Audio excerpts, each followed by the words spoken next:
Hello and welcome to a new episode of my Infdev Plus Hardcore series. I did some thinking off camera and came up with some things that I would like to do in this episode. And I'm gonna start off by making a farm or making some points. And the place I want to do that is this Lich Castle, more specifically this tower, because it has got 8 spawners inside of it.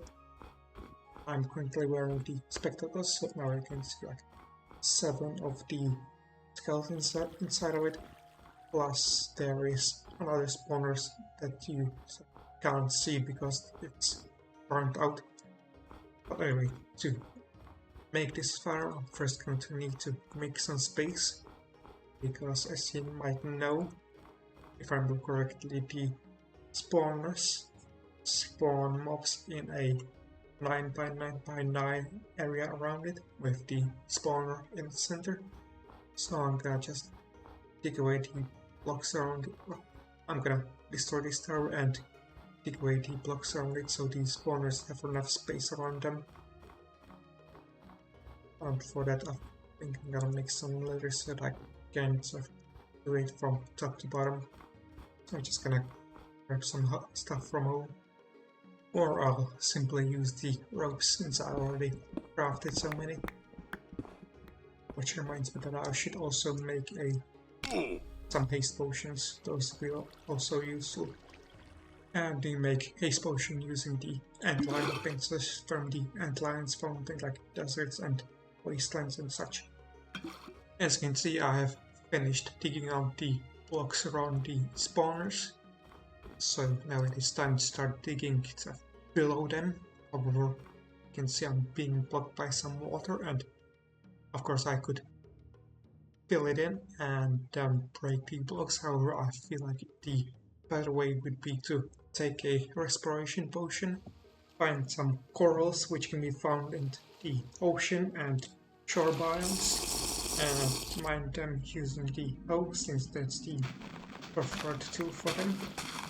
Of course, this is a kind of temporary world. I don't plan to play on this world for too long, so it would be probably better for me to fill in the water with some blocks. However, I decided to show since it's kind of more useful for a long-term world. And once I have enough corals, I just come back home and smelt them into sponges, which I can then use to clear away the water. As you can see, I've cleared out the water and I also dug a hole. And the reason why I've dug the hole like this is because there is a problem that I need to solve. The problem being that when mobs spawn from the spawners at the top, they die from fall damage, even with all the hole being here, which is not good because I want to use these spawners to make points. And for that reason I need to somehow stop the mobs from dying from fall damage, which is why I plan to put some water in here so that the mobs fall through the water and don't die from fall damage, which also means that I need to place something underneath the water so that the mobs can fall through the water. And the block that I decided to use are the fence gates. That's because I can use the power to turn each plank into one fence gate, which means that it is more cost effective than using signs, because one sign needs, I think, 2 and something blocks of planks. So my plan is to basically place the water like 4 blocks below the lowest spawn. So 1, 2, 3, 4, and here will be the water, and at this level will be the fence gates, which I'll place in closed, then place in the water, and then open all of them. And I've also added like 4 blocks of space underneath it so that the Lich warriors wouldn't be able to sort of jump into the water since they are 3 blocks high, but now that I think about it, probably need like only 3 blocks since the fence gates acts as additional blocks. But anyway, that's it for the plan. So now I'm gonna craft the fence gates, for which I need 2¼ of stacks of them. So let's get crafting.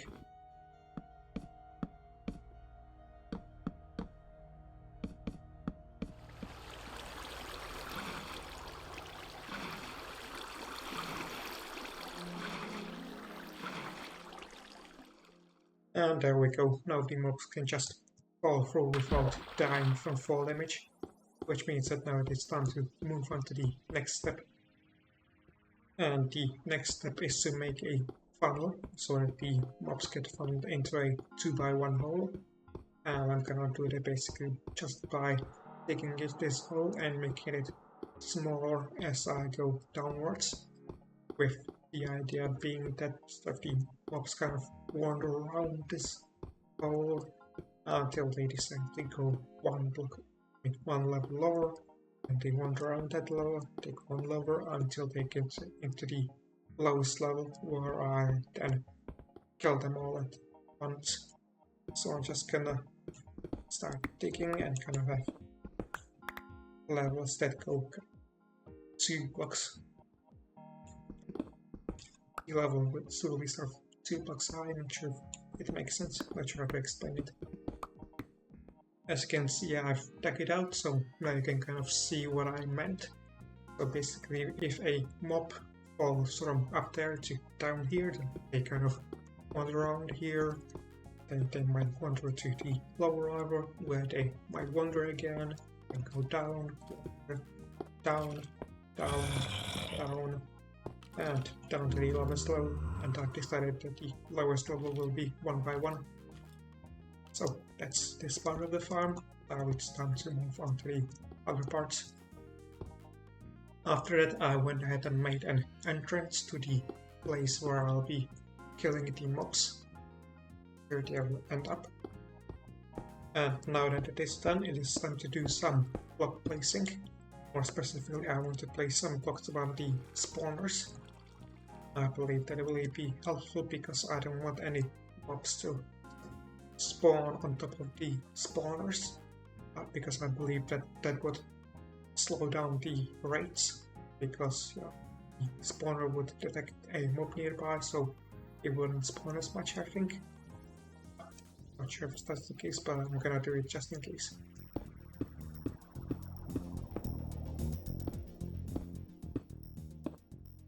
There we go, and now I think there are just 3 things remaining to finish this farm. The first being to remove the torches and ladders from this funnel area, and I also need to block it off. The second being to block this place off. That's because I of course need these spawners to be in darkness so that they would actually spawn the mobs. And I'm almost finished with that. That's because I haven't placed in the roof yet, and the reason why I haven't placed in the roof this build is because the last thing for me to do is to make some entrances to that. That's because, as you might remember, the spawners in Infdev class burn out, which means that I need some sort of a way to reactivate them, which I do using fire charges. Thankfully, in one of the recent updates, I get the ability to sort of relight them from a distance, so I can just stand at these entrances and shoot the spawners with fire charges.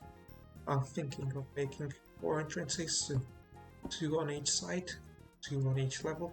That makes sense. So 1 here, 1 higher, 1 on the other side, and 1 higher on the other side.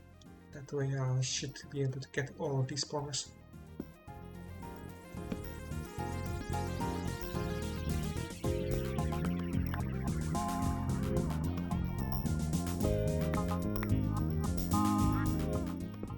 And now both the entrances and the roof is in, which means that the farm is now fully operational.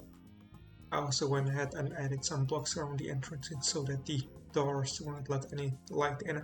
And now that the farm is finished, it is time for me to explain how you should use it. I'd recommend having the spectacles equipped while using it, since I think it will make things easier for you. So first you obviously need to find a spot where all of the spawners are active. For me that's roughly there. If I climb up, you'll see that all 8 skeletons inside the spawners are spinning. And once you're in that spot, you need to wait a bit for the mobs to spawn until the spawners burn out, which you'll be able to tell either by looking in or by using the spectacles to see if the mobs inside the spawner cages are still in. Now that all of these spawners are burnt out, I just need to use the entrances to activate them again. Now that I'm done with it, I think it is time to kill those guys.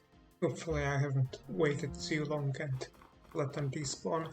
That will be very nice. Anyway, there are of course several methods of how we could kill them. You could just whack them until they die with a sword, or you could use special potions I think, but I think I'll use the wine whip. Let's see, I got 695 points now, so let's see how many I have once I'm done.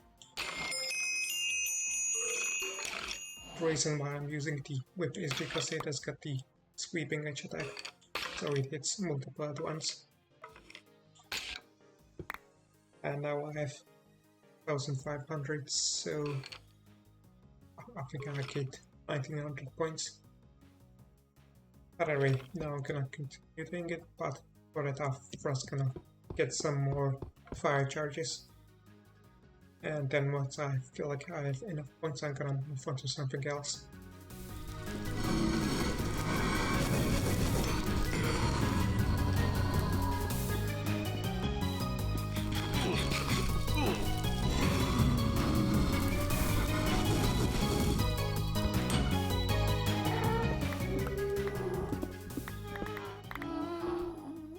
After doing some farming here, I've come to realize that the best way to get some points, at least I think, is to activate the farm once.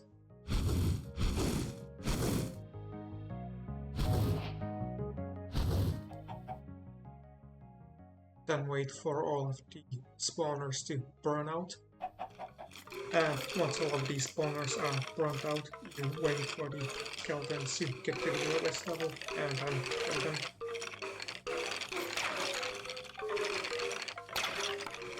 The reason why I'm saying it is because I think it's a better strategy to activate the spawners only once and then kill the mobs, than activate the spawners several times in a row before killing the mobs. Because I think he spawn if you do it multiple times. Thanks to that I now have over a stack of Damascus, which is quite nice. Anyway, now I'm gonna do some farming. Anyway, now I'd like to move on to the next thing, which is to take care of the scrolls that I have, because as you can see I've got quite a lot of efficiency potions. And anyway, now I'd like to move on to the next thing, which is to take care of the scrolls that I have, because as you can see I've got a lot of efficiency scrolls, which I don't really need, so I'm gonna take care of those by putting them into the currency to get some empty scrolls. And I've also decided to turn some sharpness scrolls and scrolls of power into the empty scrolls. And the reason why I'm doing this is because I can of course turn the empty scrolls into the other scroll types.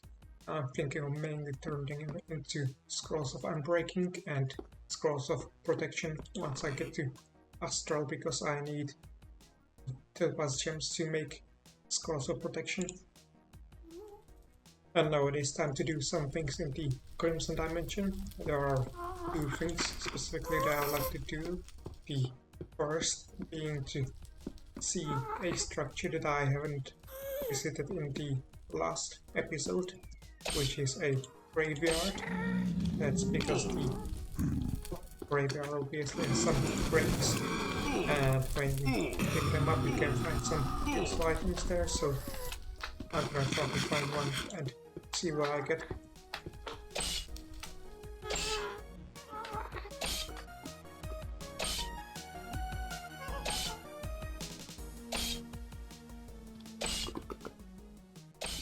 And as you can see, I've managed to find a graveyard after a while of looking. The graveyards are made out of two structures, those being a church, which in this case didn't generate properly. As you can see, sort of only half generated, and the other half got blown up by gas as I was climbing up. In this half there's usually a chest, but that didn't generate correctly right now, so I don't get any chest. The second structure that you may find inside of a graveyard are these plots, which have got graves inside of them, and when you dig up these graves, several things may happen. You may get something good, like for example a scroll or a musket, I believe. You may also get something uninteresting, like some bones and rotten flesh, I think, or something bad may happen, that being you get attacked by a skeleton or a zombie. So let's see how lucky we get.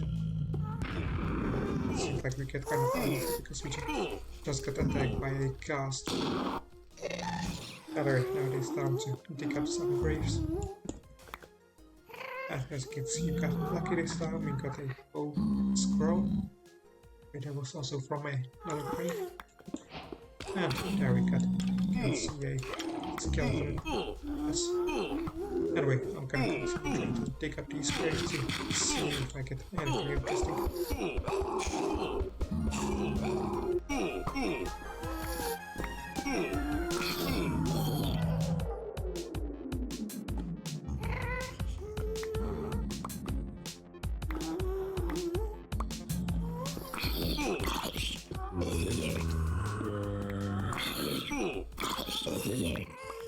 And after a while of digging, I have managed to dig up all of the graves and managed to get quite a few nice things. As you can see, I get some gold, some nice gems, especially diamonds, a bunch of scrolls, even over here. I even managed to get some dream catchers. Originally, I was planning to do some gas hunting after this segment. That's because I need a gas tier and some amethyst to craft the dream catcher, but that won't be necessary anymore. I also managed to get some uninteresting stuff while digging up the graves, like copper and chainmail armor and some stone sword, but I threw all of those away. I also spotted some Damascus, so let's pick that up with a lucky coin. See how much we get.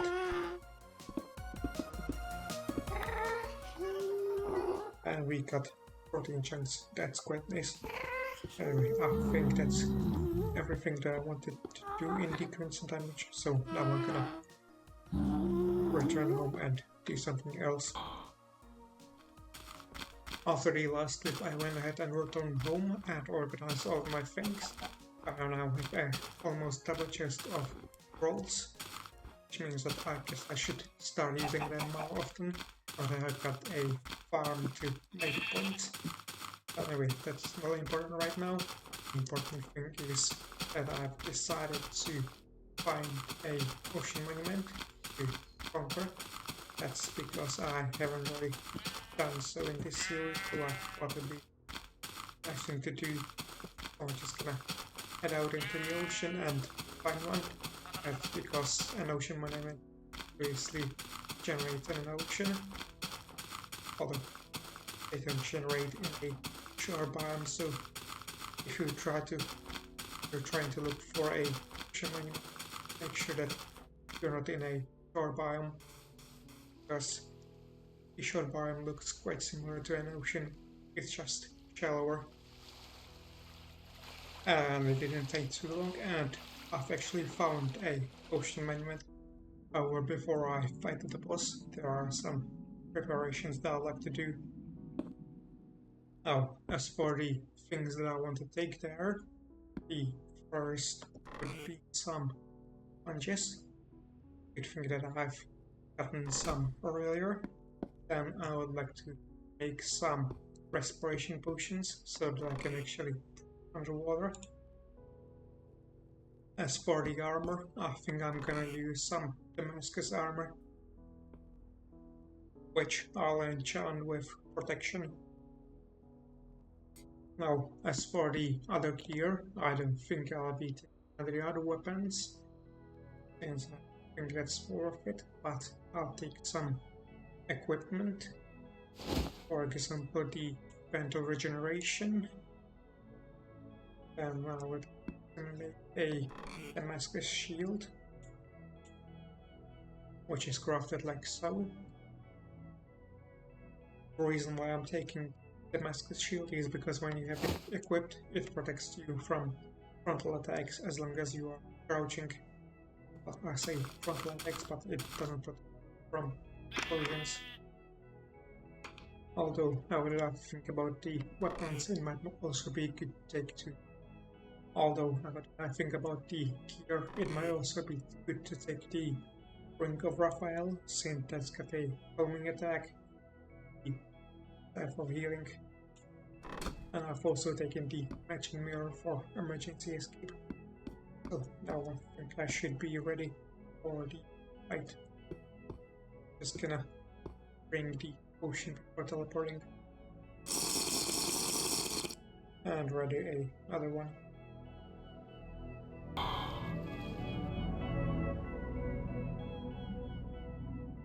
Which reminds me, probably should have taken some torches since I have the sponges.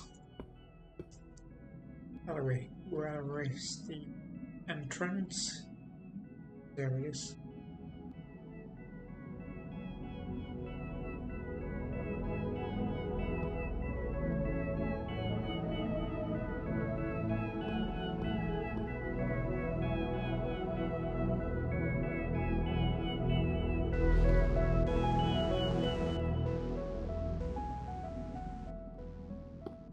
Anyway, as you might be able to tell, the structure of the dungeon is the same as the one in vanilla, where the difference here is that it's got different blocks, and also there's only one boss.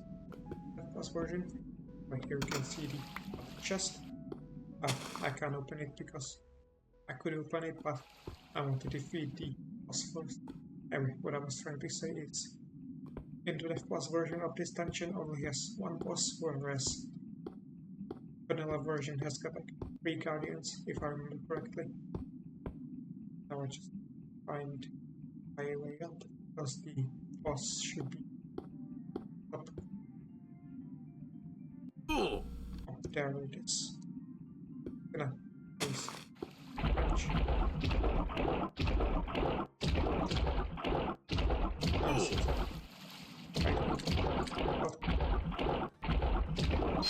Ouch.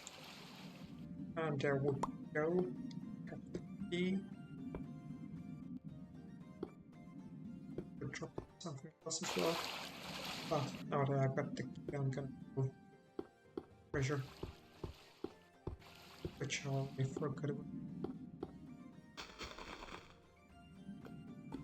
And there we are. Now let's see the treasure. Then we got some high armor, the visibility cloak, which makes me invisible when I get hit, and some tight amulets, which give me some buffs when I get struck by lightning. And also, just like the vanilla ocean mainline, there are some gold blocks over here. Oh, I have conquered a ocean monument, as you saw, just as I've planned. However, I still would like to do some more, so I'm gonna try to see if I find another ocean monument and conquer it. Unfortunately, I haven't found another ocean monument. However, I've realized that there is one thing which I like to do, which is to craft some more dungeon stuff. So I'm just gonna first grab some cobalt scraps and a lich helmet to scrap so that I can make the rest of the light set,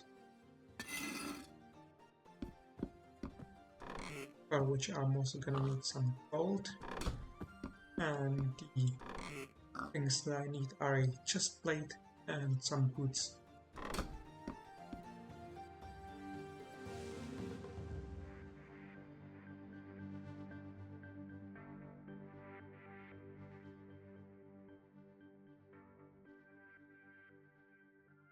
Next up, a trident, of which I need to scrap some old stuff.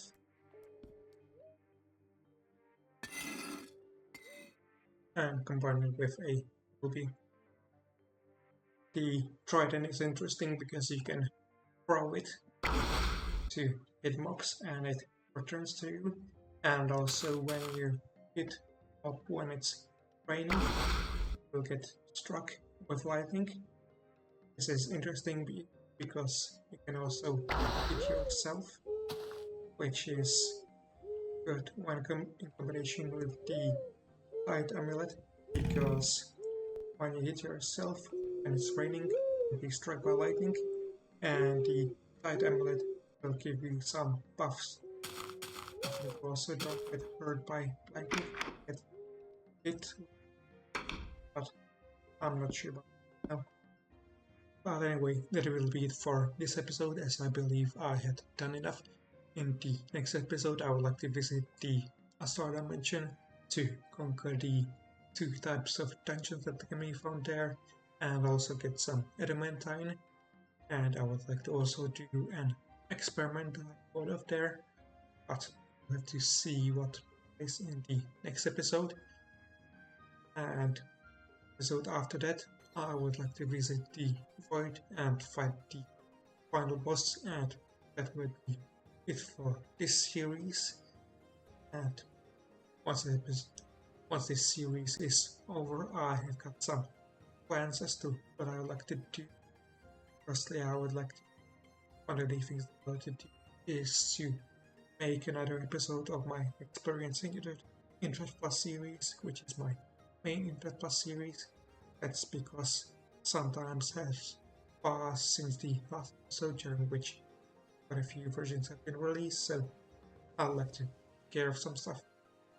Anyway, those are the plans for the future, but it will be it for now, so I'll see you in the next one.